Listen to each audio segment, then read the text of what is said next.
ఒకసారి సడెన్‌గా నా ఫ్రెండ్ అంటే చైల్డ్‌హుడ్ ఫ్రెండ్ అనమాట. ఇద్దరం ఒకే హాస్టల్‌లో ఉన్నాం థర్డ్ క్లాస్ నుంచి 10థ్ క్లాస్ వరకు. అతను ఒకసారి బెంగుళూరుకొచ్చాడు. బెంగుళూరుకొచ్చి వస్తే వానితో నేను ఎక్కువ టైమ్ స్పెండ్ చేసేవాడిని గాదు. నైట్ షిఫ్ట్‌కెళ్ళేవాడిని. పొద్దున్నే రావడం, టిఫిన్ జేయడం, వాడికి టిఫిన్ ఇవ్వడం, వాడు తినడం. తర్వాత మళ్ళీ నేను నిద్రపోతే మళ్ళీ సాయంత్రం లేసి ఇలానే ఉండేది. వాడడిగాడు, "అరే! వస్తాను, చేస్తాను అసలు నాతో టైమ్ స్పెండ్ జేయట్లేదు. ఆ!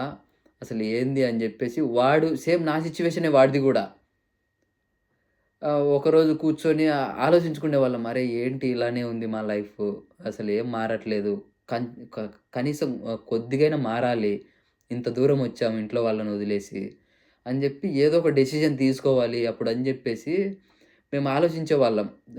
నైట్ 3 వరకు, 2 వరకు నిద్రపోయే వాళ్ళమే గాదు. నాకెప్పుడైతే సెలవుంటదో, అప్పుడు ఆ సెలవుల్లో నాకసలు నిద్ర పట్టేది గాదు. దీని గురించి ఆలోచించేవాళ్ళం.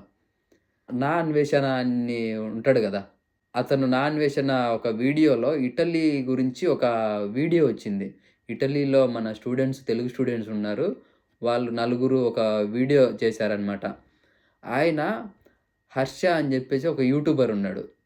ఆ యూట్యూబరు ఒక ఇటలీ గురించి ప్రాసెస్ చెప్పాడనమాట. ఇలా ఇటలీకి రండి. ఇలాగా ఫ్రీ కోర్స్ ఉంటది. చదువుకోవచ్చు, సంపాదించుకోవచ్చు, స్కాలర్‌షిప్ ఒస్తది, మంచిగా అమౌంట్ ఒస్తది అని జెప్పేసి. అప్పుడు ఫిక్స్ అయ్యా. అరే! ఇప్పుడు కోర్సులు నేర్చుకుంటాన్నాం ఆల్రెడీ. కానీ మళ్ళీ ఎందుకు ఆహ్, ఇక్కడ టైమ్ వేస్ట్ చేయాలి. అక్కడికెళ్ళిపోయి అక్కడే మాస్టర్స్ చేసుకుంటూ ఏదన్నా కోర్స్ నేర్చుకుంటే పార్ట్ టైమ్స్ చేసుకోవచ్చు, సంపాదించుకోవచ్చు. అలాగే కోర్స్ కంప్లీట్ చేసుకొని ఏదో ఒక మంచి జాబ్ కొట్టొచ్చు. మొత్తం అన్నీ అయిపోయిన తర్వాత మళ్ళీ స్కాలర్‌షిప్ వస్తది మనకి. ఆ అమౌంట్ వస్తది. వచ్చిన తర్వాత ఏదన్నా ఒక బిజినెస్ పెట్టుకోవచ్చు. మనం ఇలా ఒక 2, 3 ఇయర్స్ ఇలా చేసుకుంటే మనం సంపాదించుకోవచ్చు అని జెప్పేసి ఒక ఆలోచనతో ఇంట్లో వాళ్ళని ఒప్పియాలి అని జెప్పేసి మాకు ఐడియాలొచ్చినాయి.